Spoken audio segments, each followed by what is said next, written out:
Maintenance required in them. These metal traps are not quite so bad. They dip them in a rubbery plastic to coat them up. It helps it keep them from rusting. All the traps sit flat on the bottom down there. And you can see that there's two compartments to the trap. All this green mesh here there is referred to as the heads of the trap. Lobster would crawl up through the head of the trap into the first compartment called the kitchen compartment of the trap. See the orange bag in there? That's the bait bag.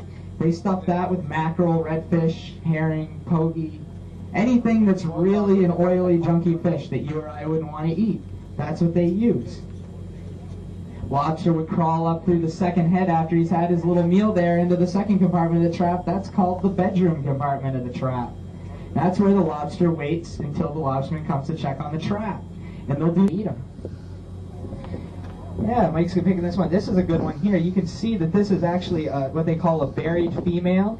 And you can see it's got eggs down there on the tail section. Yeah, I'll answer it. Any of these egg-bearing females like this automatically go back. And you can actually see on the tail here, on the flipperette, there's a little V-shaped chunk that's missing out of that tail section there. They call that a V-notch. And any lobster that they pull up that's a female that's bearing eggs like that, like this one is here, they would take a V-shaped chunk out and notch it like that. And then that indicates to a lobsterman that they haul it up the female, and even if it's not carrying eggs, that is a fertile female lobster. And any fertile female lobster has to go back into the water, and that's just a conservation measure that we have here. And that helps to keep all the breeding lobsters down there. There's also a size regulation that you have to go by. And what they do is they measure the lobster from the back of their eye socket here to the back part of the shell where the shell connects with the tail. So are you ever worried about overfishing the resource? They say that if you were to take all these traps off the bottom, probably the lobster population would actually decline, because you're more like lobster farming now.